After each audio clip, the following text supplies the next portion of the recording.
শয়তান কার পেছনে বেশি লাগে জানেন? যারা দ্বীনের জন্য কাজ করে। শয়তান অন্য যে কারো চেয়ে তার পেছনে বেশি সময় ব্যয় করে, যাতে সে আল্লাহর অবাধ্য হয়।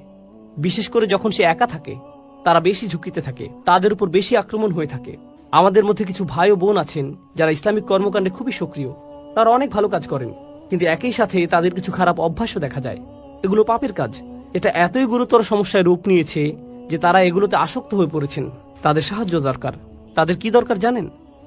এটা মানুষের স্বাভাবিক প্রবৃত্তি যে যখন মানুষ খারাপ পরিস্থিতির মধ্যে পড়ে, সবচেয়ে ইমানদার ব্যক্তিটিও, সবচেয়ে আমলদার ব্যক্তিটিও যে সব সময় ভালো কাজ করে, যখন কেউ তাকে অপমান করে বা কেউ তার কাজের প্রশংসা করে না এবং খারাপ কিছু ঘটে, এমনকি হতে পারে তা কোনো ইসলামিক কাজে, তখন সে হতাশ হয়ে পড়ে। এরা ভালো মানুষ।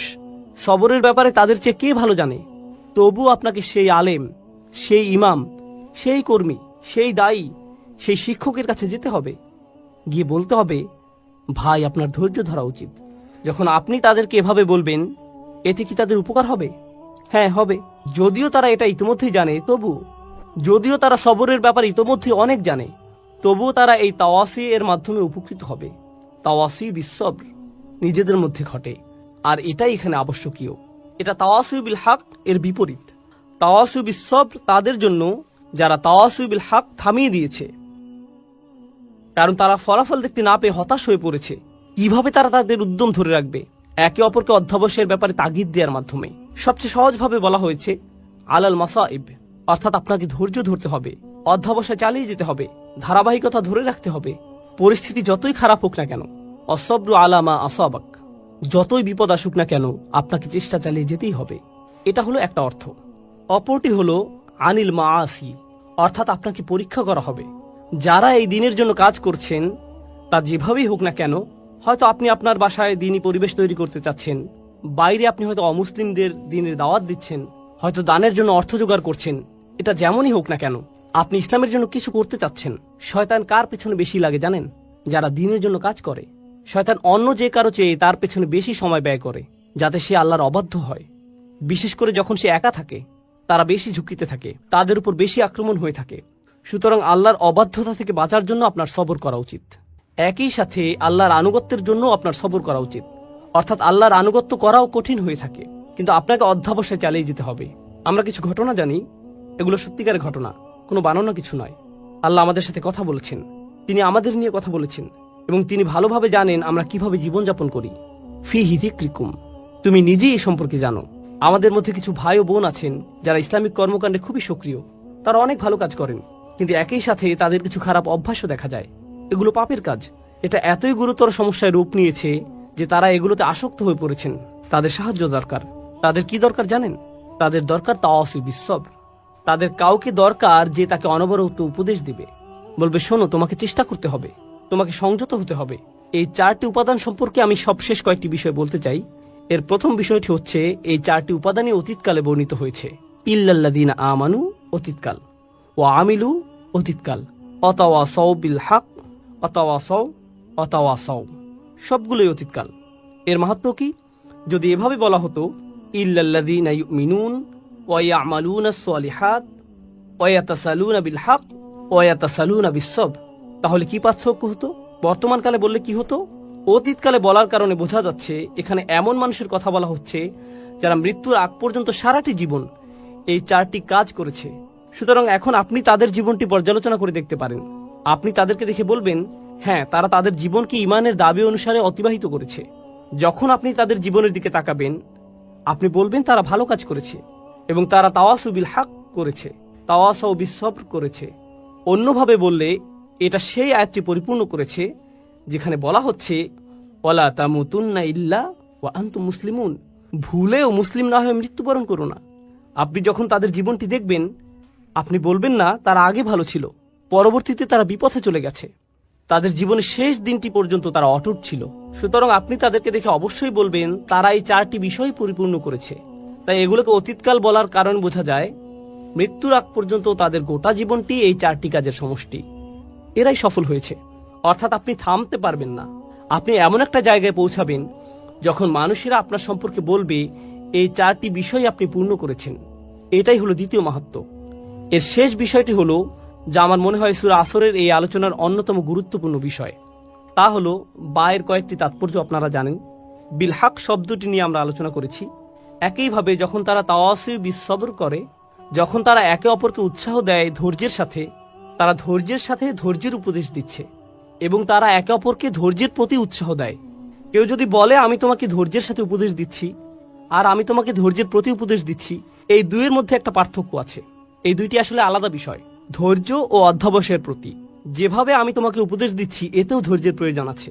এই উপদেশ দেওয়ার জন্য আমাকে ধৈর্য ধরতে হবে। আপনাকে তাড়াহুড়া করলে চলবে না, আপনাকে খুবই ধৈর্যশীল হতে হবে। যে আল্লাহর প্রতি অবাধ্য আচরণ করে তার প্রতি আপনাকে খুবই সহনশীল হতে হবে। আপনি তাকে পরামর্শ দিবেন, এই পরামর্শ দেওয়ার সময় আপনাকে ধৈর্যশীল আচরণ করতে হবে। আর আপনি তাকে কিসের প্রতি উৎসাহ দিচ্ছেন? ধৈর্যের ব্যাপারেই। তাহলে আপনি যেভাবে তাকে পরামর্শ দেন তাতে ধৈর্যের প্রয়োজন হয়। আবার এই ধৈর্য ধারণের প্রতি আপনি তাকে উৎসাহ দিচ্ছেন। শেষ আরেকটি বিষয় আমার মনে পড়েছে, এটা নিয়ে একটু বলি।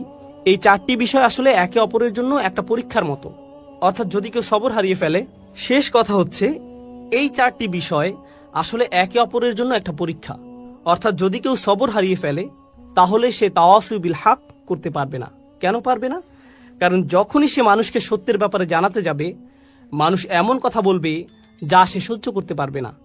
আর যখন মানুষের এমন কথা সে শুনবে, পরিস্থিতি তার জন্য কঠিন হয়ে যাবে। সে বলবে আমি এটা নিতে পারছি না। যখন সে বলবে আমি এটা নিতে পারছি না, আমি সহ্য করতে পারছি না, এ থেকে তার কিসের ঘাটতি বোঝা যায়? সবরের ঘাটতি। সুতরাং যখন কেউ সত্যের প্রতি আহ্বান করে না, বুঝতে হবে সেখানে সবরের ঘাটতি আছে। আরেকটি বিষয় এ থেকে বোঝা যায়, তা হলো কেউ হয়তো ভাবতে পারে যে সে সত্যের প্রতি রাখছে, কিন্তু এই কথায় কারো কোনো সমস্যা হচ্ছে না। সে ভাবছে যে সত্যের প্রতি রাখছে, কিন্তু তার এই ডাকায় কারো কোনো সমস্যা নেই, কেউ তার কথায় ক্ষুব্ধ হচ্ছে না। এর মানে কি জানেন? আপনি যেহেতু সবর ছাড়াই তাওয়াসু বিল হক এর প্রতি মানুষকে ডাকতে পারেন, আপনি খুব সম্ভবত তাওয়াসু বিল হক করছেন না। কেননা এই পৃথিবীর সবচেয়ে ভদ্র ও নরম মনের মানুষেরা যখন মানুষকে সত্যের পথে ডেকেছে, তারা বিপদে পড়েছেন। এটা হচ্ছে এই কাজের আবশ্যিক ফলাফল। আল্লাহর সবচেয়ে ধৈর্যশীল রাসূলদের দিকে তাকান, নূহ আলাইহিস সালামের দিকে তাকান। তার পুরোটা জীবন ছিল দাওয়াতি কাজে পূর্ণ, আর পুরো জীবন জুড়েই ছিল সবর। কেননা তিনি মানুষকে যা বলেছেন তা মানুষকে বাধ্য করেছে তাকে অপমান করতে, কটু কথা বলতে, তার বিরুদ্ধে দাঁড়াতে। আর এজন্য প্রয়োজন হয় সবরের।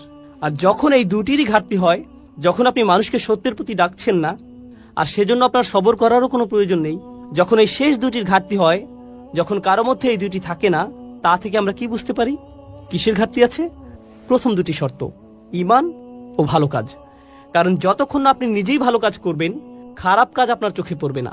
যদি আপনি নিজে ভালো কাজের সাথে যুক্ত না হন, আপনি বুঝতে পারবেন না খারাপ কাজ করলে সমস্যাটা কি।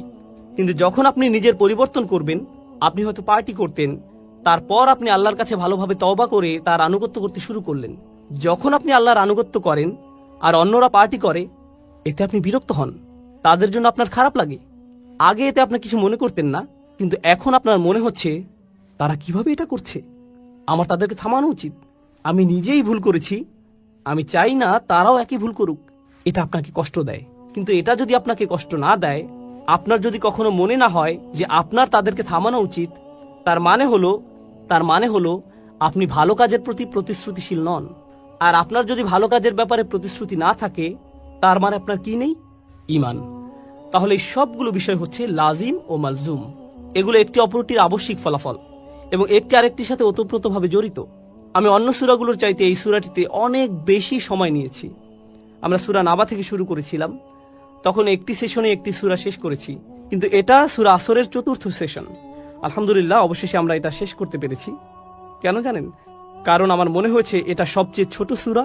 এটা এমন একটি সূরা যা মুখস্থ করা খুবই সহজ। আমাদের বেশিরভাগই এটা আত্মস্থ করে ফেলেছে, কিন্তু এটা সবচেয়ে ভারী সূরা। এই সূরার ওজন সবচেয়ে বেশি। আপনি আপনার জীবনকে কিভাবে দেখেন তা এই সূরাটি পুরোপুরিভাবে পরিবর্তন করে দেবে। আপনি কিভাবে আপনার পরিবারের সাথে আচরণ করেন, আপনার দৈনন্দিন জীবন, যা আপনি অর্জন করেছেন, যা এখনো অর্জন করতে পারেননি, তার চেয়েও বড় কথা সফলতা এবং ব্যর্থতা বলতে আপনি কি বুঝেন, এই সূরাটি এই সব কিছুর প্রতি আপনার মনোভাব পরিবর্তন করে দেবে। ডক্টর ফাদেল সালেহ আস-সামেরাই বলেছেন, কোন সূরা শুরু কোনো না কোনোভাবে এর শেষ অংশের সাথে সম্পর্কিত, কোন সূরা শুরুর অংশ তার শেষের অংশের সাথে যুক্ত। এই সূরা শুরু কি ছিল? একটি আয়াত, ওয়াল আসর, যা দিয়ে বোঝা যায় যে আপনার সময় শেষ হয়ে আসছে। আর শেষ আয়াতটি হলো 4টি উপাদান নিয়ে, যা আমরা গত 2 সেশন ধরে আলোচনা করছি। তাহলে এই দুইটি অংশ একটি অপরটির সাথে কিভাবে যুক্ত? ঈমান, ভালো কাজ, তাওয়াসু বিল হক, তাওয়াসু বিস সবর। এর ব্যাপারে সচেতন হওয়ার জন্য আপনার সময় শেষ হয়ে আসছে। আপনি সময় থাকতে সবকিছু ঠিক করে নিন। আপনার নিজের জন্য এটা খুব জরুরি একটা বিষয়। ইন্নাল ইনসানা লাফি খুসর, এটা কে? আপনি ধরে নিন, ইন্নান নাফসি, আমার নিজের জন্য। আমি নিজেই ক্ষতির মধ্যে আছি, আমি বিপদের মধ্যে আছি। আল্লাহ তাআলা আমাদেরকে তাদের অন্তর্ভুক্ত করুন যারা সূরা আসরের 4টি শর্তকে পূর্ণাঙ্গভাবে পালন করতে পেরেছে। আল্লাহুম্মা জাআলনা মিনাল্লাযিনা আমানু ওয়া আমিলুস সলিহাত ওয়া তাওয়াসাউ বিল হক ওয়া তাওয়াসাউ বিস সবর। বারাকাল্লাহু লি ওয়া লাকুম ফিল কুরআনিল হাকীম ওয়া নাফা'নি ওয়া ইয়্যাকুম বিল আয়াতি ওয়াজ যিকরিল হাকীম। আসসালামু আলাইকুম ওয়া রাহমাতুল্লাহি ওয়া বারাকাতুহু। আমি আপনাদের সাথে কথা বলতে যাচ্ছি মুসলিম তরুণদের মাঝে একটা সংস্কৃতি নিয়ে, যারা কোনো ধর্মীয় পথের ভিতর দিয়ে যাচ্ছে, বিশেষ করে পশ্চিমা সমাজে। অনেক সময় মুসলিম তরুণরা যে জীবনযাপন করে তাকে বলা যেতে পারে, মনে করুন, পার্টিং, ঠিক আছে? এবং তারপর জীবনে কোনো এক সময় তারা বিশেষ উপলব্ধির মুখোমুখি হয় এবং দিনের পথে চলতে শুরু করে। এমন প্রচুর ভাই বোন আছে যারা জীবনে কোনো এক সময় পরিবর্তিত হয় এবং তারপর ধীরে ধীরে তারা আরো ধার্মিক হয়ে ওঠে। কিন্তু তারপর যা হয় তা হচ্ছে, যখন সময়ের সাথে সাথে তারা আরো ধার্মিক হয়ে ওঠে, তারা অনেক বেশি কড়া হয়ে যায়, খুবই উৎসাহী হয়ে পড়ে, আবেগপ্রবণ হয়ে পড়ে এবং নিজেদের জন্য নিজেরাই কোনো শিক্ষক খুঁজে নেয়। সেই শিক্ষক হচ্ছে কখনো কোনো মানুষ, কখনো কোনো সিরিজ লেকচার, কখনো কোনো ওয়েবসাইট, কখনো কোনো ব্লগ, কখনো অপরিচিত কোনো নাম। কিন্তু সেটা যাই হোক না কেন, তারা নিজেদের জন্য একটা জ্ঞানের উৎস খুঁজে নেয়, যেটাকে তারা সঠিক বলে মনে করে। এর প্রতি তারা খুবই অনুরক্ত হয়ে পড়ে এবং আস্তে আস্তে যা ঘটতে শুরু করে তা হচ্ছে তারা খুব কঠোর, খুব অনমনীয় হয়ে ওঠে। তারা লক্ষ্য করতে শুরু করে যে তাদের চারপাশে মানুষরা ঠিক তাদের মতো না। তারা যাকে শিক্ষক মানে, তার চারপাশে মানুষরা তাকে শিক্ষক মানে না। তারা যেভাবে দিনকে বোঝে অন্যরা সেভাবে বোঝে না। তাই প্রথমে যা হয় তা হচ্ছে তারা তাদের চারপাশের, বিশেষ করে তাদের পরিবারের মানুষদের ব্যাপারে হতাশ হতে শুরু করে। মুসলিম তরুণটি ভালো দিকে পরিবর্তন হতে শুরু করলে সবার আগে যাদের প্রতি হতাশ হয় তাহলে তার পরিবার। কেন তোমরা বোঝো না? এটাই দিন পালনের সঠিক পথ। এবং এমন আরো অনেক অনেক সংঘর্ষের সৃষ্টি হয়। আপনি যদি মুসলিম হন এবং আপনার পরিবার যদি অমুসলিম হয় তাহলে তা আরো বেড়ে যায়। কিন্তু মুসলিম পরিবারের মাঝে থেকেও যদি আপনি দিনকে নতুন করে আবিষ্কার করেন তাহলেও এমন সমস্যার সম্মুখীন হতে হয়। এরকম সমস্যা শুধু যে পরিবারের মাঝে সীমাবদ্ধ থাকে তা নয়, বরং বন্ধু মহলেও বিস্তার ঘটে।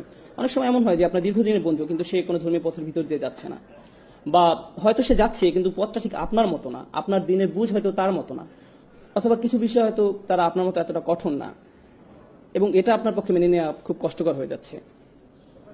আপনি তখন তাদের প্রশ্ন মানে জর্জরিত করে তোলেন। যখন আপনি এমন মানুষদের সংস্পর্শে আসেন যারা দিনকে আপনার মতো করে দেখে না, তখন এটাকে কেন্দ্র করে আপনি তাদের বুঝিয়ে দেন যে তারা ভুল আর আপনি ঠিক। এভাবেই তাদের দিন পালন করা উচিত এবং এছাড়া কোনো পথ নেই, ইত্যাদি ইত্যাদি। এমন এক ধরনের আচরণ গড়ে ওঠে বিশেষ করে তরুণদের মাঝে। এমন আচরণের পেছনে অনেক কারণ রয়েছে। তরুণীটি নিজে মনে করে যে সে যা করছে তা হচ্ছে আমর বিল মারুফ ওয়া নাহই আনিল মুনকার। তারা মনে করে যে তারা ভালো কাজে আদেশ দিচ্ছে এবং মন্দ কাজে নিষেধ করছে। তারা তো তাদের ভাই বোনদেরকে হাদিস বা কোরআনের আয়াতই বলছে, ভালো কাজই তো করছে, এটাই তো তাদের করা উচিত, এমন কথাই তাদের মাথায় থাকে। তারা যা বুঝতে পারে না তা হচ্ছে এখানে আরো একটা ব্যাপার ঘটছে, অন্য আরো কিছু ঘটছে। দিনের পথে আসার আগে আপনি হয়তো বন্ধু মহলের মনোযোগের কেন্দ্রবিন্দু ছিলেন, আপনি গুন্ডা মাস্তান যাই ছিলেন না কেন সকলের মধ্যমণি হয়ে থাকতেন। যখন আপনি ধর্মের পথে আসলেন তখন আপনাকে ঘিরে আর সেটা রইল না, কিন্তু আপনার তখন এমন কিছু একটা চাই। অন্যদের উপর নিজের আধিপত্য দেখানোর জন্য আপনার ভেতরে এক ধরনের জেদ কাজ করে। আপনার মনে হয় যে আমি মানুষকে দেখাতে চাই কোনো না কোনো ভাবে আমি তোমাদের চেয়ে সেরা। এবং এই ঘুরপথে চলতে গিয়ে বেশিরভাগ সময় নিজের অজান্তেই, অধিকাংশ সময় তারা মানুষকে যে ধর্মীয় মতামত প্রদান করে তার মাধ্যমে তারা নিজেদের শ্রেষ্ঠত্ব দেখাতে চায়। তারা মানুষের কাছে প্রমাণ করে দিতে চায় যে অন্যরা আসলে ধর্মটা ঠিকমতো জানে না, আমি ধর্ম সম্পর্কে ঠিকমতো জানি। আসো তোমাকে বলি কোনটা সঠিক, আসো তোমাকে আয়াতটা শিখাই, তোমাকে হাদিসটা শিখাই, তুমি জানো না এটা এভাবে না ওভাবে। মানে ধর্ম নিজেই আপনার ইগো প্রকাশের মাধ্যম হয়ে ওঠে। এমন ঘটনা খুবই দুঃখজনক, কারণ ধর্ম নাজিল হয়েছিল যেন আমরা নিজেদের বিনয়ী করে তুলি, কিন্তু এখন আমরা সেই একই ধর্ম ব্যবহার করছি নিজেদের অহংকার প্রকাশ করতে, দাম্ভিকতা প্রকাশ করতে। তবে এটা এমন নয় যে শুধু আমাদের তরুণদের মাঝেই ঘটে থাকে, বরং বড়দের মাঝেও হয়। আপনারা ইবলিসের কথা জানেন, সে কিসে আল্লাহর অবাধ্য হয়েছিল? সে সিজদা করতে রাজি হয়নি। আদম আলাইহিস সালামকে আল্লাহ কি কাজ দিতে যাচ্ছিলেন কেমন উচ্চ বেতন তিনি পেতে যাচ্ছিলেন? আদম আলাহিসাল্লাম কি পদোন্নতি পেতে যাচ্ছিলেন, যেটা দেখে ইবলিস বলে উঠেছিল, না না না না না, আমি এই কাজের জন্য বেশি উপযুক্ত। কি ছিল সেই কাজ? আল্লাহ তাআলা কি উদ্দেশ্যে মানুষ সৃষ্টি করেছিলেন? ইবাদতের উদ্দেশ্যে, ঠিক। এবং আদম আলাহিসাল্লামকে বলা হয়েছিল ইন্নী জাইলুন ফিল আরদি খলিফা। আল্লাহ ওনাকে কোথায় ন্যস্ত করেছিলেন? পৃথিবীতে। এবং এটা কি ছিল? আল্লাহর কাজ করার দায়িত্ব। এটা একটা ধর্মীয় উপাধি। আরো সহজভাবে যদি বলি, আদম আলাহিসাল্লামকে ধর্মীয় সম্মাননা দেওয়া হয়েছিল, দুনিয়াবী সম্মান না। উনাকে কোনো উচ্চ বেতন বা বিলাস বাড়ি দেওয়া হয়নি, ওনাকে ধর্মীয় মর্যাদা দেওয়া হয়েছিল। তাই আপনি যদি এই বিষয়টা নিয়ে ভাবেন তাহলে কিছুটা অবাক হবেন। ইবলিস এক ধর্মীয় মর্যাদার কারণে আদম আলাহিসাল্লামকে হিংসা করেছিল, তার ইগো প্রকাশ পেয়ে গিয়েছিল। কারণ সে মনে করেছিল আল্লাহর দিনের কাজ করার জন্য আদমের চেয়ে সে বেশি যোগ্য, দিনের কাজ করার জন্য আমি বেশি যোগ্য। এবং এই অহংকার প্রকাশ পেয়ে যায় যখন কেউ দাবি করে যে মসজিদের সভাপতি হওয়ার জন্য আমি বেশি উপযুক্ত, সভাপতি পদের জন্য আমি বেশি উপযুক্ত। তাকে কেন বেছে নেওয়া হলো? কেন তাকে এই কাজ দেওয়া হলো? কেন আমাকে নেওয়া হলো না? এটা একটা ধর্মীয় কাজ। সভাপতি হলে আপনাকে টাকা দেওয়া হবে না, মসজিদ পরিচালনার জন্য তো আপনাকে নতুন গাড়ি দেওয়া হবে না। কিন্তু তারপরও আমেরিকা জুড়ে আমরা দেখতে পাই কিসের জন্য মানুষ জান দিয়ে লড়ে যাচ্ছে? ধর্মীয় খেতাবের জন্য। মসজিদ পরিচালনা কে থাকবে? কার কথা শোনা হবে? কিন্তু কেন? এই রোগের সূচনা কোথায় হয়েছিল? সেই কাহিনী যথেষ্ট পুরানো। এই রোগের ভাইরাস ইবলিসের থেকে শুরু হয়েছিল। সে ওই ধর্মীয় কর্তৃত্ব চেয়েছিল। মূল বিষয় হচ্ছে এটা এক প্রকার অসুখ, এবং এটা যদি কারো মাঝে থাকে তাহলে তার সেটা অতি সত্বর চিহ্নিত হওয়া উচিত।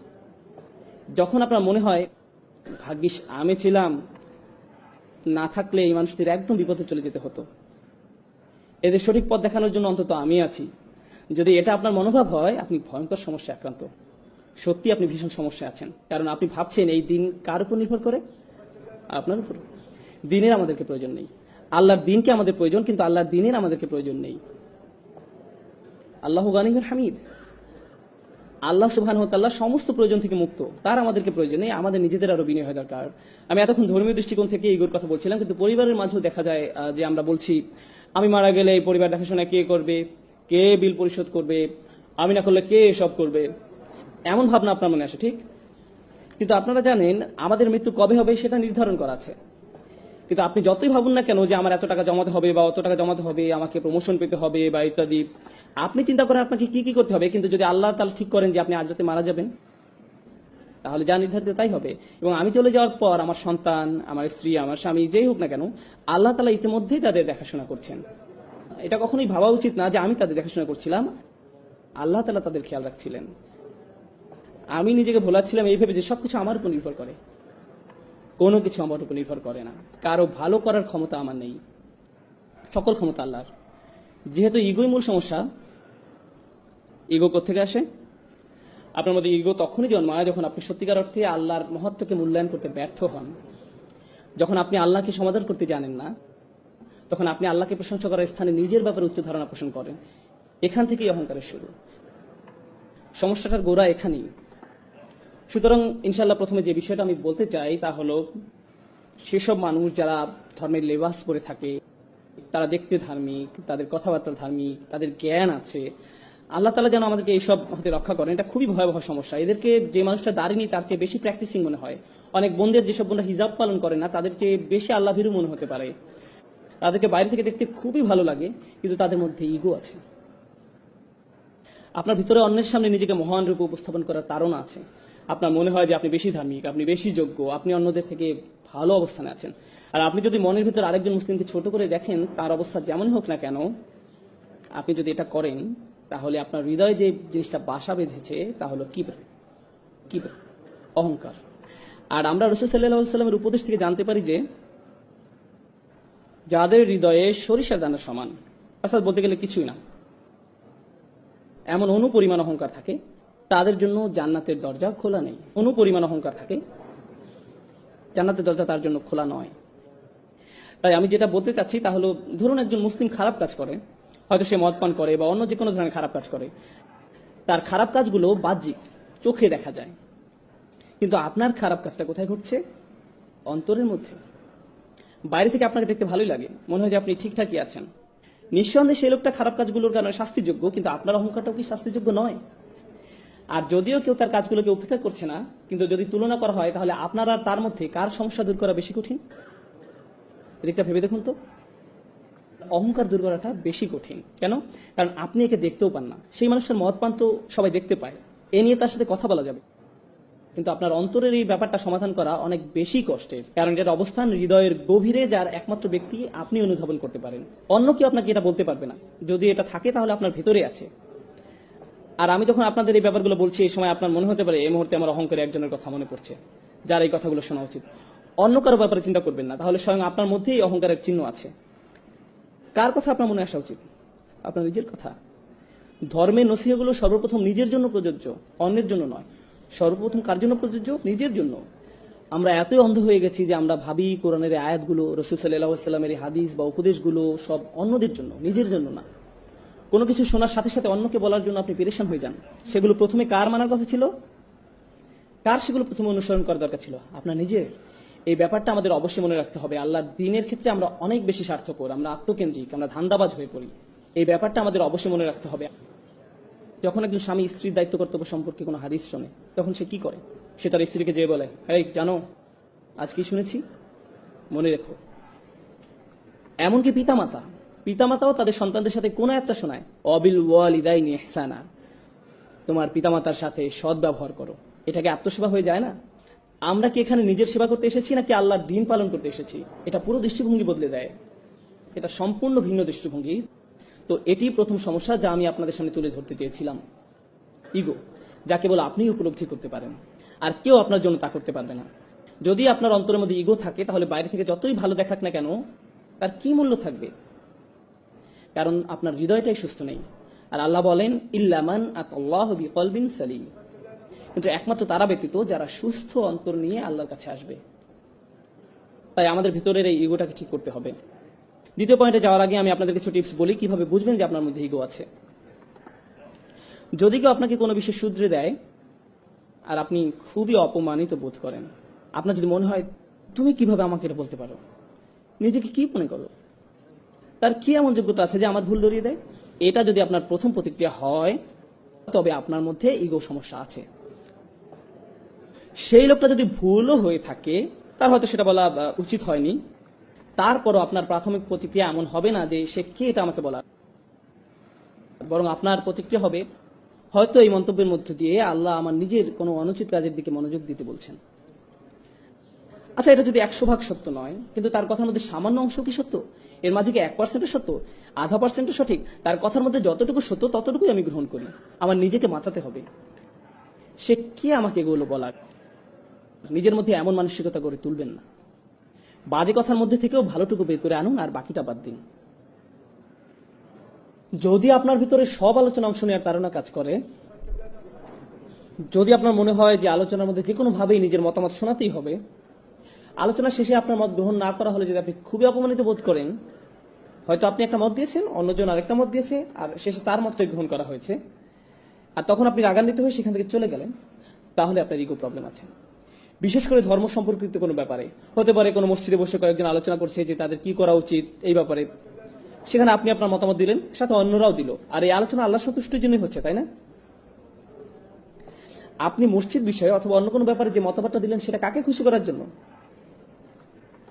আল্লাহকে খুশি করার জন্য। আপনি তো সেটা নিজের জন্য দেননি। দেখা যাক আমার মতে প্রাধান্য পায় কিনা, এটা তো আপনার লক্ষ্য ছিল না। আর যদি সেজন্যই দিয়ে থাকেন, তাহলে আপনার চিন্তার মধ্যে সমস্যা আছে। তো আপনি যদি প্রকৃতপক্ষে আল্লাহর সন্তুষ্টির জন্য কোনো বিষয়ে আন্তরিক মতামত দেন, তাহলে ইতিমধ্যেই কি আপনার পক্ষে সওয়াব লেখা হয়নি? আল্লাহ সন্তুষ্টির জন্য কোনো বিষয়ে আন্তরিক মত দেন, তাহলে কি আপনার জন্য সওয়াব পেয়ে গেলেন না? হ্যাঁ, আল্লাহ আপনাকে আপনার প্রাপ্য পুরস্কার দেবেন। তাই লোকের আপনার মতামত গ্রহণ করুক আর না করুক, আপনি ইতিমধ্যে সওয়াব পেয়ে গেছেন। তাই লোকের আপনার মতামত গ্রহণ করুক আর না করুক, সেটা আপনার কাছে কোনো গুরুত্বপূর্ণ ব্যাপার নয়। কারণ আপনি যে জিনিসটা চেয়েছিলেন তা তো আপনি পেয়ে গেছেন। কিন্তু আপনার নিয়ত যদি আল্লাহ সন্তুষ্ট অর্জন না হয়ে নিজের মতামতের প্রাধান্য হয়, তাহলে আপনি বলবেন, না, আমি আমার মত দিয়েছি যাতে এটাই প্রধান মত হয়, আর সেটা না হতে আমি অপমানিত বোধ করছি। এভাবে নিজেকে সহজেই যাচাই করা যেতে পারে। অন্যকে আপনার ইগো চেক করতে পারবে না। যদি আপনি কষ্ট পান, তাহলে নিজেকে নিজে প্রশ্ন করুন। এই ব্যাপারগুলো চর্চা করা অনেকটাই কঠিন, তারপর আমাদের নিজেদেরকে যাচাই করা চালিয়ে যেতে হবে। সুতরাং প্রথম সমস্যাটা হলো ইগো, যাদেরকে বাইরে থেকে ধার্মিক মনে হয়, কিন্তু ভেতরে নিজেদের অন্য থেকে বড় করে উপস্থাপন করার ধারণা কাজ করে। দ্বিতীয় সমস্যাটাও অনেকটা একই ধরনের। বাইরে থেকে ধার্মিক মনে হয়, বেশ ভালো লাগে, জ্ঞানী মনে হয়, মুখে ভালো কথাও বলে, ভালো পোশাক পরে, সবকিছুই চমৎকার। তাকে দেখে যে কেউ বলবে, এই ভাইটা আসলে অসাধারণ একজন মানুষ। কিন্তু ভেতর ভিতরে কি হয় জানেন? প্রথম ক্ষেত্রে নিজের মধ্যে ইগো জন্ম নেয়, আর দ্বিতীয় সমস্যা হলো হৃদয় কঠিন হয়ে পড়ে। তখন আল্লাহর কথা আপনাকে আর নাড়া দেয় না, কোরআন শুনেও আপনি কিছু অনুভব করেন না। অনেক দিন হয়ে গেছে আপনি সালাতে দাঁড়িয়ে কাঁদেন না, আপনার হৃদয়ে কোনো অনুভূতি ছুঁয়ে যায় না। আপনি নিয়মিত এগুলো শুনছেন, কিন্তু আপনার সবসময় মনে হয় আমি তো এগুলো আগে থেকেই জানি, আমার এসব শুনে লাভ নেই, এগুলো তো আমি অনেক আগেই শুনেছি, আমি জানি এরপর কি বলবেন। সালাতে দাঁড়িয়ে আপনি ভাবতে থাকেন ইমাম সাহেবের তেলাওয়াতটা আরো শুদ্ধ হতে পারতো, তার কলকলাটা আরো ভালো হতে পারতো, তিনি মতটা যথেষ্ট লম্বা করেননি, গুন্নাটা, এসবই আপনার সালাতের মাঝে হচ্ছে। এটা কিসের লক্ষ্য জানেন? আপনার তাজবিদ ভালো, কিন্তু হৃদয় কঠিন। আল্লাহর কালামও কি আপনাকে নাড়া দেওয়ার জন্য যথেষ্ট নয়? সেগুলো শুনেও কি আপনার হৃদয় বিগলিত হয় না? আপনি কেবল সেগুলো কি অবচেতন মনেই শুনে যান? একদিকে আপনার ইলম বৃদ্ধি পাচ্ছে, লোকজনের সামনে আপনাকে খুবই ধার্মিক বলে মনে হচ্ছে, কিন্তু যে সময় একা থাকেন, যখন আর কেউ আপনাকে দেখতে পায় না, তখন আপনার ভিতরে খারাপ সত্তাটা বেরিয়ে আসে, যার কিছু আলাদা আচরণ আছে, যে কিছু গোপন কাজ করে, আপনি কখনো কল্পনাই করতে পারবেন না যে সে এরকম খারাপ কাজ করতে পারে। তার স্বাভাবিক চলাফেরা দেখে, মানুষের সাথে তার আচরণ দেখে আপনি ধারণাই করতে পারবেন না যে তারা নির্জনে এরূপ, কিন্তু তারা নির্জনে একদম ভিন্ন এক মানুষের রূপ নেয়, যাকে দেখে আপনিও চিনতে পারবেন না। তো সেই মানুষের ভেতরে একটা দানব বাস করছে, তার কিছু বাজে সমস্যা আছে, কিন্তু তাকে বাহ্যিক দিক থেকে দেখে একজন মহান ব্যক্তি মনে হয়। কেউ আপনার এই সমস্যা দূর করতে পারবে না, কারণ তারা জানেও না যে আপনার মধ্যে এমন একটা সমস্যা বিরাজ করছে। তাই প্রথম সমস্যা হলো ইগো, দ্বিতীয় সমস্যা হলো কঠিন হৃদয়। আর দুটোই আত্মিক সমস্যা, দুটোই হৃদয়জনিত সমস্যা। আর এই সমস্যাগুলো কেবল একজনই শনাক্ত করতে পারে। কে সে? আপনি নিজে। ইনশাআল্লাহ শেষের দিকে যে এই সমস্যাগুলো দূর করার জন্য কিছু টিপস নিয়ে আলোচনা করব। আমি দ্বিতীয় পয়েন্টটা গুছিয়ে আনতে চাই, হৃদয় কঠিন হয়ে পড়ার ব্যাপারে। আল্লাহ তাআলা বলেন, যে একটা আমি শুরুতে তিলাওয়াত করেছিলাম সূরা হাদীদ থেকে, আল্লাহ প্রথমে আহলে কিতাবদের সাথে পরে আমাদের সাথে কথা বলছেন। তিনি বলেন, আলাম ইয়ানিল্লাযিনা আমানু, মানুষদের মধ্যে যারা ইমানদার বলে নিজেদেরকে দাবি করে, আন তাকশা কুলুবুহুম লিযিকরিল্লাহ, তাদের জন্য আল্লাহর স্মরণে হৃদয় বিগলিত হওয়ার সময় আসেনি? তাদের হৃদয় সশ্রদ্ধ ভয়ে পূর্ণ হওয়া উচিত, তাদের হৃদয় হয়ে যাওয়া উচিত বিগলিত। যখন আপনার পেশি নরম আর দুর্বল হয়ে পড়ে, জানেন সেটা আসলে খুশ, তখন আপনাকে শক্তিহীন মনে হয়, আপনার মনে হয় কেউ আপনাকে বশীভূত করে ফেলেছে। আল্লাহ বলেছেন তাদের হৃদয় আল্লাহর ভয়ে, তাঁর কথা স্মরণ করে বশীভূত হয়ে পড়া উচিত। যারা বিশ্বাসী তাদের জন্য কি আল্লাহ স্মরণে হৃদয় গলে যাওয়ার সময় আসেনি? ওমা নাযালা মিনাল হক, এবং যে সত্য অবতীর্ণ হয়েছে তার কারণে। কি সেটা? কি সত্য অবতীর্ণ হয়েছে? আল কোরআন। এরপরে আল্লাহ একে একে বলছেন, ওয়ালা ইয়াকুনু কাল্লাযীনা উতুল কিতাবা মিন ক্বাবল, তোমরা তাদের মতো হয়ো না যাদেরকে পূর্বে কিতাব দেওয়া হয়েছিল। ফাতালা আলাইহিমুল আমাদ, এরপর একটা বড় সময় অতিক্রান্ত হয়ে গেছে, তার মানে তারা এই কিতাব ধারণ করেছিল দীর্ঘ সময়ের জন্য। যখন তারা এভাবে কিতাব ধারণ করেছিল, আপনারা জানেন যখন প্রথম ধর্মীয় অনুশাসন শুরু করেন তখন আপনি উত্তেজিত থাকেন, এই উত্তেজনা একসময় চলে যায়, যা থাকে তা হলো বহিরাবরণ। ফাকাসাদ কুলুবুহুম, এরপর যা ঘটে তা হলো অন্তর কঠিন হয়ে যায়। একটি দীর্ঘ সময় অতিক্রান্ত হওয়ার পর ধর্মীয় কার্য সম্পাদন একটা রুটিনে পরিণত হয়। এমন কিছু তারা করে যা শুধু করতে হয়, তারা এটা করছে কারণ এটা করতে তারা অভ্যস্ত, কিন্তু এটা আর এমন কিছু নয় যা তাদের হৃদয়কে আলোড়িত করে। তাদের হৃদয় কঠিন হয়ে গেছে। যখন আপনার অন্তর কঠিন হয়ে যায়, তখন কলুষিত হওয়ার ভয় আপনার জন্য খুব বেশি।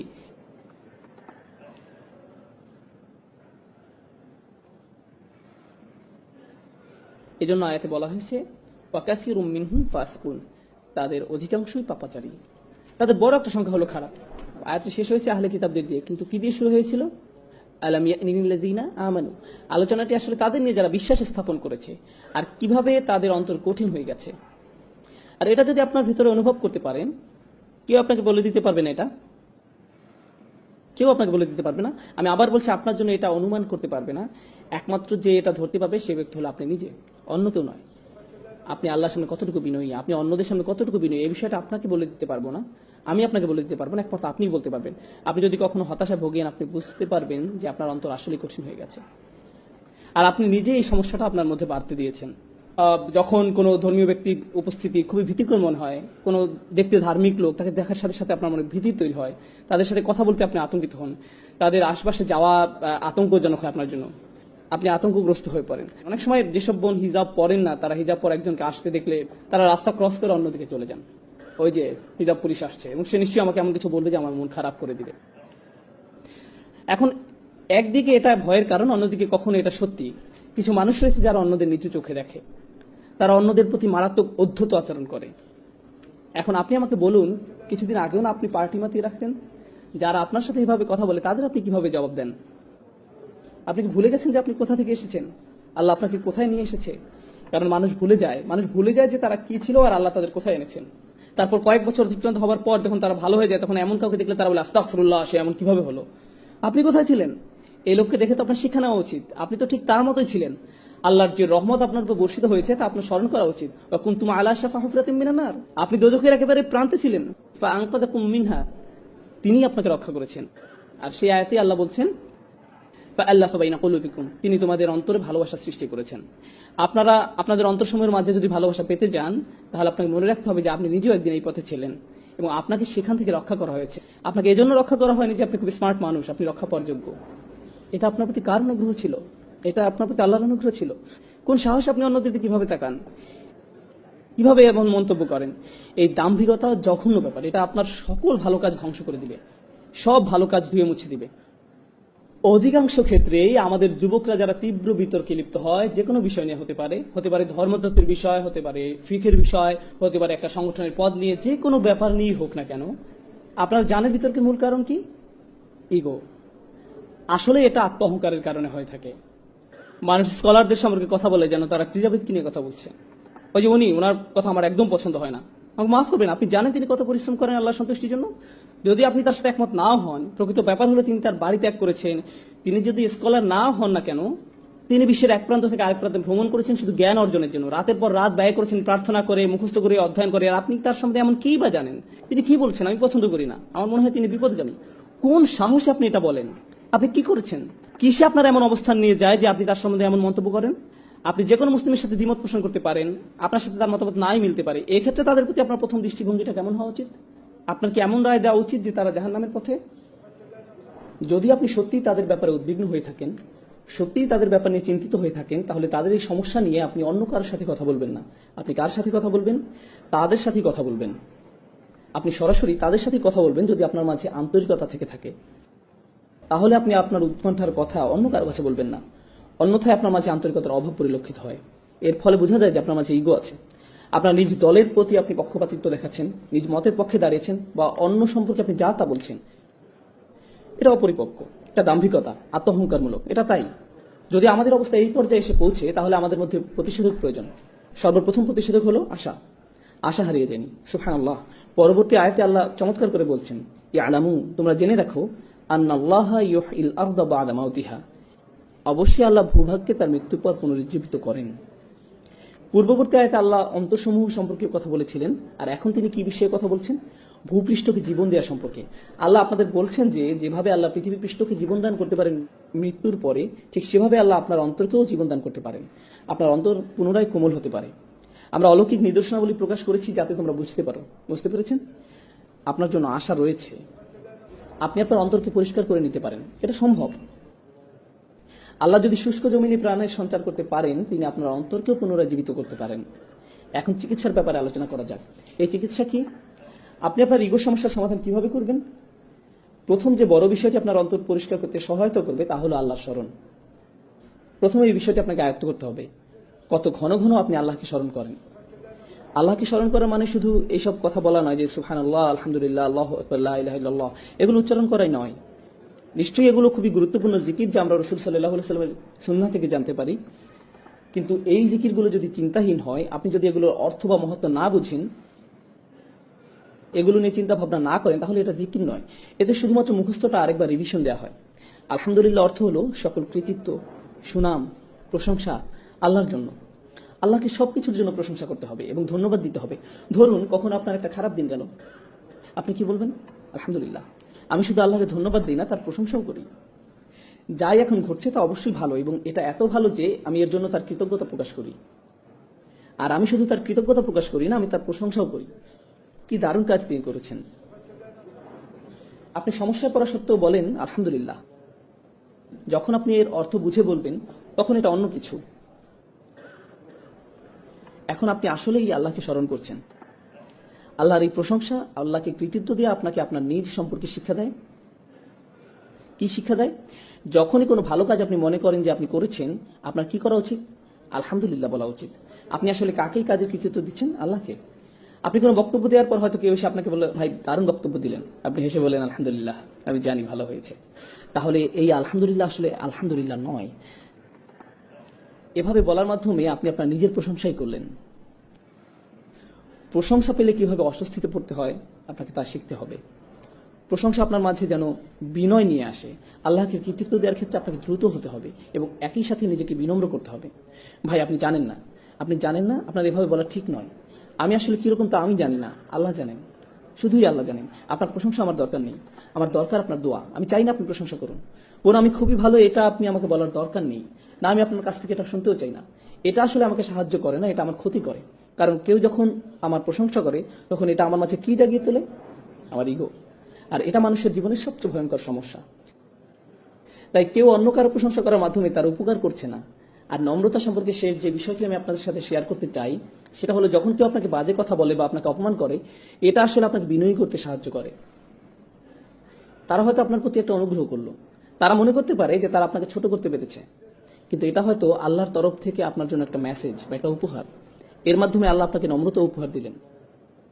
এই জন্য ইবনে তাইমিয়া রাহমাতুল্লাহ আলাইহি বলতেন, যখন কেউ আমাকে কষ্ট দেয় আমি মনে করি এটা আল্লাহর পক্ষ থেকে উপহার, তিনি আমাকে নম্রতা শিক্ষা দিচ্ছেন। সুবহানাল্লাহ, এটা একটা ব্যতিক্রম উদাহরণ। এরপর মানুষের উপকার করা শিখুন, শুধুমাত্র আল্লাহর সন্তুষ্টির জন্য। অনেক সময় কেউ কেউ সাধ্যের অতিরিক্ত করে ফেলে। ধার্মিকদের প্রতি এটাই আমার শেষ বক্তব্য, বিশেষ করে তরুণদের জন্য।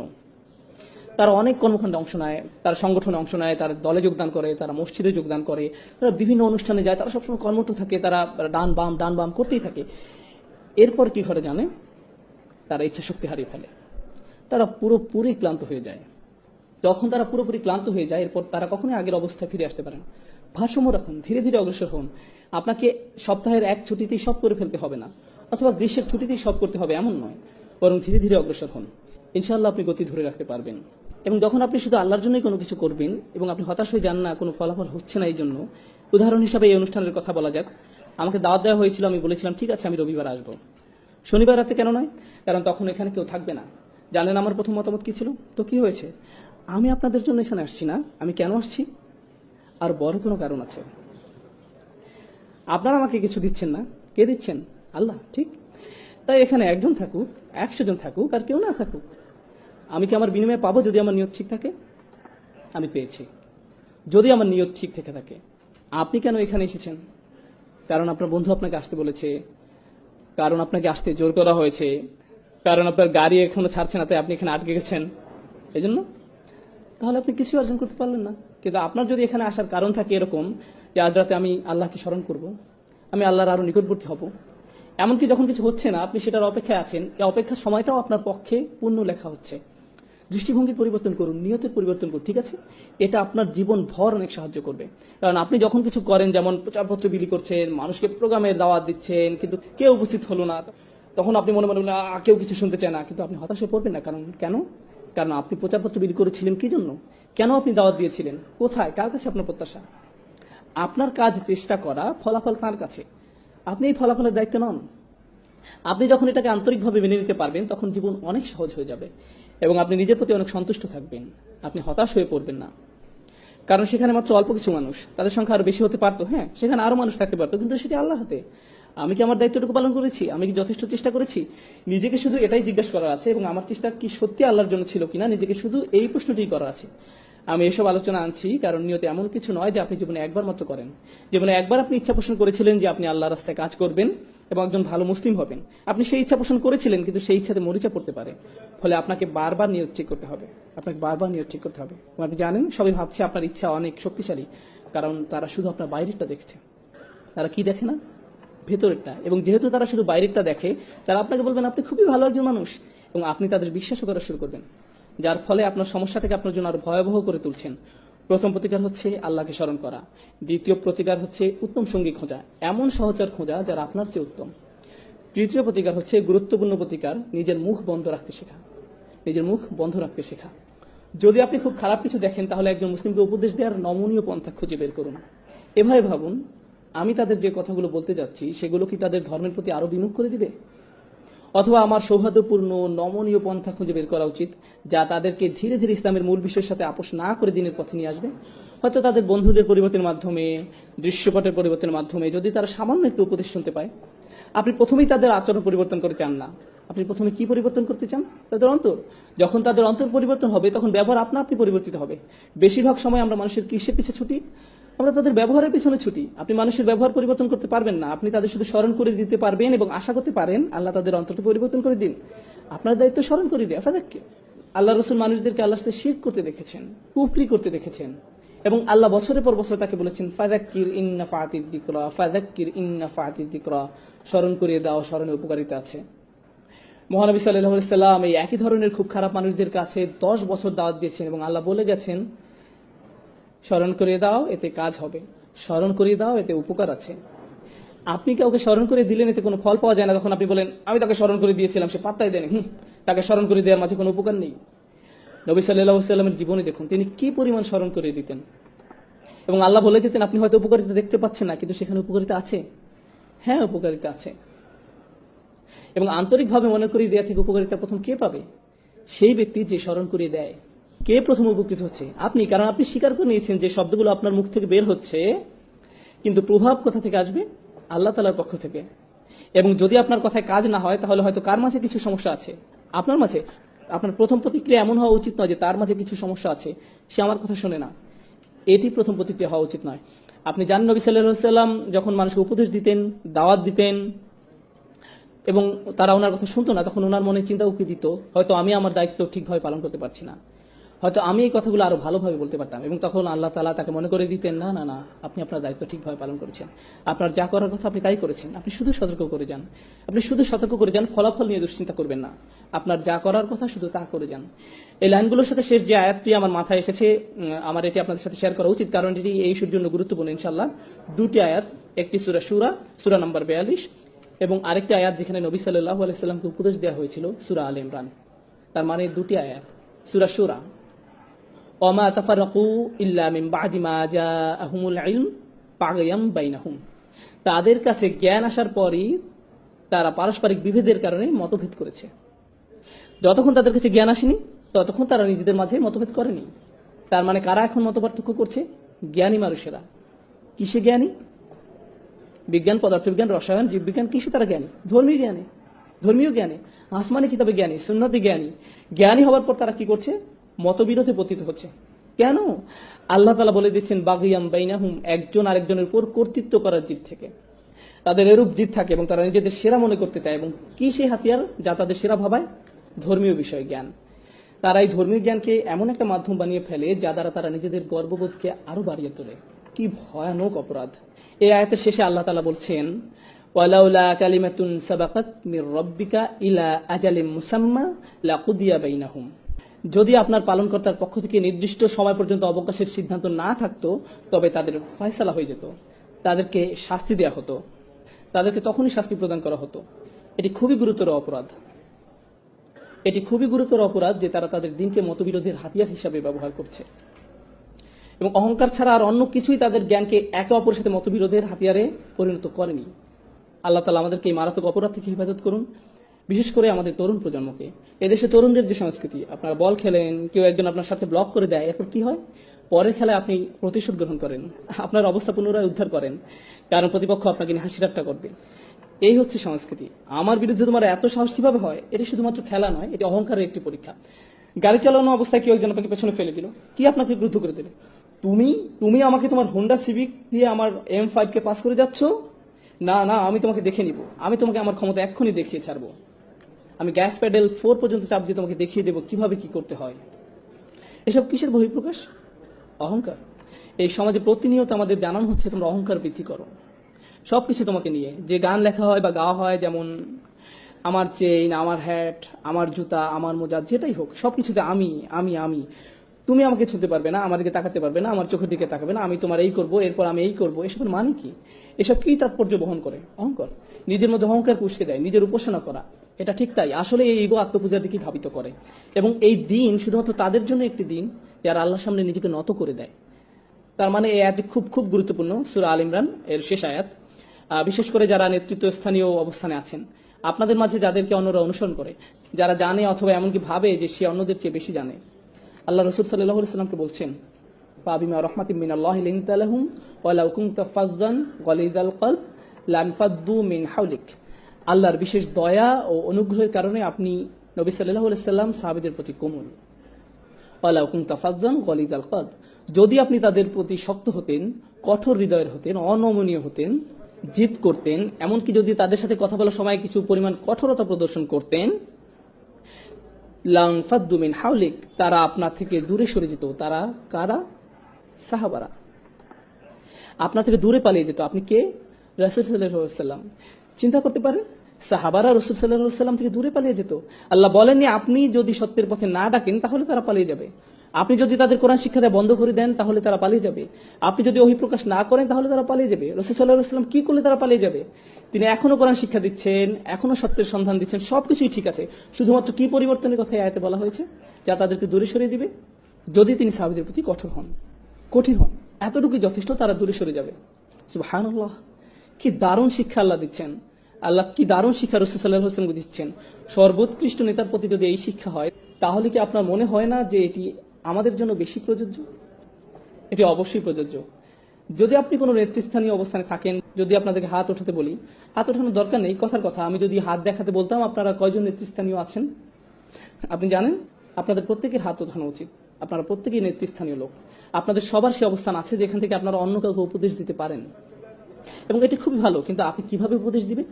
বিশেষ করে যদি তারা মুসলিম হয়, তাদেরকে ধর্ম থেকে আরো দূরে সরিয়ে নিয়ে যাওয়ার পরিবর্তে আরো ধৈর্যশীল হন। আমি বলছি না কাউকে ভুল কিছু করতে দেখলে তা মেনে নিবেন।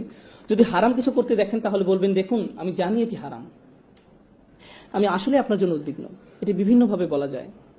এই কাজটি করাতে দোজখে যাবে তুমি জানো, এটা একভাবে বলা। নিজের কাজের জন্য তোমার লজ্জিত হওয়া উচিত, এটা বলার একটা ধরন। ভাই আমি সত্যি তোমার জন্য উদ্বিগ্ন, সিরিয়াসলি তুমি জানো ওটা খারাপ, আর আমি তোমাকে ভালোবাসি। তুমি কেন এটা করছো? তোমার কোনো সাহায্য লাগবে? আসলে কেন বন্ধ করছো না? এটা বন্ধ করো, আসো এটা নিয়ে আলোচনা করি আন্তরিকতার সাথে। আন্তরিকতা এটা দেখানো যায় না, তবে প্রকাশ করা যায়। এতে প্রকাশ পায় আপনি আন্তরিক নাকি শুধু ওদের প্রতি আপনার মন্তব্য প্রকাশ করতে চান বা তাদের ছোট করতে চান। এখানে পার্থক্য আছে। আপনি মানুষের সাথে কিভাবে বলেন তার মধ্যে পার্থক্য আছে। আদিল্লাতিন আলাল মুমিনিন, তারা মুসলমানদের প্রতি বিনম্র আচরণ করে। কোরআনে এভাবে বলা আছে, কিন্তু আপনি কিভাবে জানবেন আপনি আন্তরিক কিনা? এই আয়াতে এটা বলা আছে। এরপরে আমরা শেষ করব। ফাআফু আনহুম ওয়াস্তাগফির লাহুম ওয়াশাওিরহুম ফিল আমর, কাজেই আপনি তাদের ক্ষমা করে দিন, তাদের জন্য মাগফিরাত কামনা করুন এবং কাজে কর্মে তাদের সাথে পরামর্শ করুন। তাদের ভুলের পর আপনি তাদের প্রতি সহনশীল যদি তারা ভুল করে ফেলে। প্রথম কাজ, তাদের মমতার সাথে ক্ষমা করে দিন। ফাআফু আনহুম।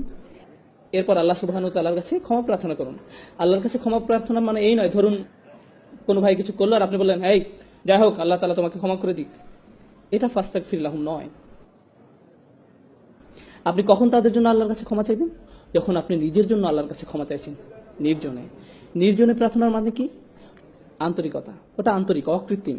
সবার সামনে যদি বলেন, ভাই তুমি অনেক ভুলের মধ্যে আছো, আল্লাহ তাআলা তোমাকে ক্ষমা করুন, আমি তোমার জন্য দোয়া করব, আয়াতে এটা বলা হয়নি। ওটা আসলে কিসের প্রকাশ? দম্ভ, অহংকার। তাদের জন্য আন্তরিকভাবে নির্জনে দোয়া করুন, ফাস্তাগফির লাহুম। আর ওরা যাতে বোঝে যে আপনি ওদেরকে ভদ্র মানুষ মনে করেন, ওয়াশাওিরহুম ফিল আমর, তাদের সাথে পরামর্শ করুন, তাদের মতামত গ্রহণ করুন, তাদের মতামত জানতে চান, তাদেরকে ভদ্র মানুষ হিসাবে গণ্য করুন। রাসূল সাল্লাল্লাহু আলাইহি ওয়াসাল্লামের কারোর সাথে পরামর্শ করার প্রয়োজন ছিল না। ওনার কাছে যা নাজিল হতো ওহী, সে অনুযায়ী উনি সিদ্ধান্ত দিতে পারতেন। কিন্তু আল্লাহ সুবহানাহু ওয়া তাআলা ওনাকে সিদ্ধান্ত গ্রহণে অন্যদের সাথে পরামর্শ করার আদেশ দিয়েছেন। কেন? যাতে তারা অনুভব করে কি সংযুক্ত, সম্মানিত। এটা একজন নেতার চারিত্রিক বৈশিষ্ট্য হওয়া উচিত। উনি তাঁর অধীনে যারা ছিল তাদেরকে বুঝতে দিয়েছেন যে তারাও সম্মানিত। ওয়াশাওিরহুম ফিল আমর, এবং কাজে কর্মে তাদের সাথে পরামর্শ করুন। ফাইদা আযমতা ফাতাওয়াক্কাল আলাল্লাহ, যখন আপনি কোনো সিদ্ধান্ত নেন আল্লাহ তাআলার উপর বিশ্বাস রাখুন, কারণ আপনার সিদ্ধান্তই সাফল্যের চাবিকাঠি নয়। সব সাফল্যের মূলে আছেন আল্লাহ সুবহানাহু ওয়া তাআলা। ইন্নাল্লাহা ইউহিব্বুল মুতাওয়াক্কিলিন, আল্লাহ তার উপর নির্ভরকারীদের ভালোবাসেন। আল্লাহ আমাদেরকে আমাদের চেয়েও ভালো মানুষদের সঙ্গ দান করুন, যেন আমরা আমাদের অহংবোধ নিয়ন্ত্রণ করতে পারি। আল্লাহ সুবহানাহু ওয়া তাআলা আমাদের এই তৌফিক দিন যেন আমরা আমাদের আশেপাশে মানুষদের সদ উপদেশ দিতে পারি। যারা বলে লা ইলাহা ইল্লাল্লাহ, যারা আমাদের সাথে এই চমৎকার কালেমায় বিশ্বাস করে, তারা আমাদের রক্তের সম্পর্কের আত্মীয়ের থেকেও অনেক বেশি ভালোবাসার দাবি রাখেন। লা ইলাহা ইল্লাল্লাহ আমাদের রক্তের বন্ধন থেকেও বেশি কাছের করে দেয়। আমরা যেন সব মুসলিমদের সাথে সেই রকমের ভালোবাসা এবং সহমর্মিতা অনুভব করতে পারি। আন্তরিকতা তাদের প্রতি প্রকাশ করতে পারি, আল্লাহ আমাদেরকে সেই তৌফিক দান করুন। আমি ভালো উপদেশ যাদের প্রয়োজন তাদের অন্তরে যেন তা প্রবেশ করতে পারে, আল্লাহ সেই তৌফিক দান করুন। আল্লাহ সুবহানাহু ওয়া তাআলা আমাদের উপদেশ গ্রহণ করার ক্ষমতা দিন, আমরা যেন এর সবটুকু ভালো গ্রহণ করতে সমর্থ হই এবং উপদেশ যেন আমাদের অহংবোধ বাড়িয়ে তোলার কোনো মাধ্যম না হয়ে ওঠে। আল্লাহ আমাদেরকে তার সামনে বিনম্র রাখুন, আমাদের অতীত ভুলগুলো ক্ষমা করে দিন, আমরা যেন প্রতিনিয়ত আমাদের অন্তঃকরণকে পরিশুদ্ধ করি, আল্লাহ আমাদেরকে সেই তৌফিক দান করুন। আমিন।